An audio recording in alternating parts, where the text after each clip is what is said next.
ભચાઉના બંધણીમાં ગ્રામજનોએ મીઠા ભરેલી ઓવરલોડ ગાડીઓ સામે વિરોધ નોંધાવી 200 જેટલા ડમ્પર અટકાવ્યા હતા, જેના કારણે 9 કિલોમીટર લાંબી લાઇન જોવા મળી હતી। ગ્રામજનોનું કહેવું છે કે આ ગાડીઓ ગામમાંથી પસાર થતા લોકોને મુશ્કેલી પડી રહી છે।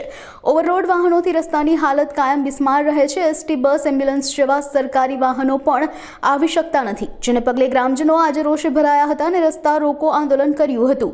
ગ્રામજનોએ બાયપાસ માર્ગ બનાવવાની માંગ કરવામાં આવી છે। મારું નામ સુનિલ જોશી છે। હું ટ્રક માલિક છું। અહીંયા અમારી કડોલથી ગાડીઓ હાલે છે। અત્યારે 4 દિવસથી અમારી ગાડીઓ અહીંયા કને બંધડી ગામ પાસે ગામવાળાએ ઊભી રખાવી છે। 4 દિવસથી ડ્રાઈવરો અહીંયા ખાધા પીધા વગરના પડ્યા છે। અમે બધા સિંગલ ગાડી માલિક છીએ।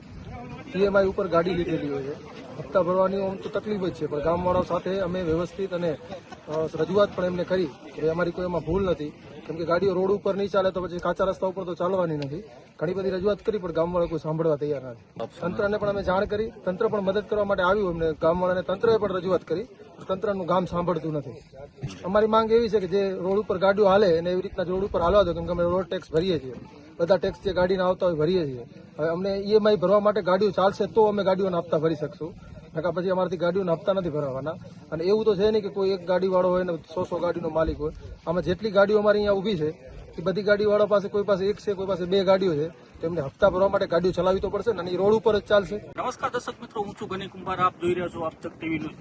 આજે આપણે ટ્રક માલિકો અને ટ્રક ડ્રાઈવરોની મુલાકાત લીધી છે, જેમાં ટ્રાન્સપોર્ટનો જે છે દેશ માટે મોટું યોગદાન રહ્યો છે। આજે છેલ્લા 5 દિવસથી 1200 જેટલી ટ્રકો ફસાયેલ પડી છે, અને જે ડ્રાઈવરો છે એની હાલત બહુ કફોડી બની છે, અને ટ્રાન્સપોર્ટ જે માલિકો છે એ પણ આજે બેહાલ થયા છે।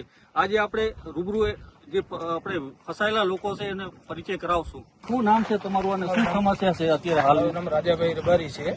અમારે ત્યાં સમસ્યા એવી છે, કડોલથી જે ગાડીઓ આવે છે લોડિંગ કરીને, એ બંધડીવાળા બધા ગામવાળાએ રોકી છે છેલ્લા 4 દિવસથી। અને બધી ગાડીઓમાં ડ્રાઈવરો, આ જંગલ છે, રણ વિસ્તાર છે, નથી પાણીની વ્યવસ્થા, નથી જમવાની વ્યવસ્થા, ડ્રાઈવરો બધા હેરાન છે। એટલે મહેરબાની કરીને પ્રશાસનને નમ્ર વિનંતી છે કે અમારો રસ્તો ચાલુ રખાવે, કારણ કે અમે જે રોડ ઉપર ચાલીએ છીએ એ કોઈ પર્સનલ રોડ કે એવું નથી। બાકી તો માલ તો બહાર લઈ જવો પડશે કોઈ પણ રીતે, કોઈ એક રસ્તો બંધ કરવાથી સમાધાન થવાનું નથી। અને બધી ટ્રક માલિકોના જે લાખ 1.5 લાખ હપ્તા હોય છે, હવે એ લોકો બધા ત્રાહિમામ થઈ ગયા છે।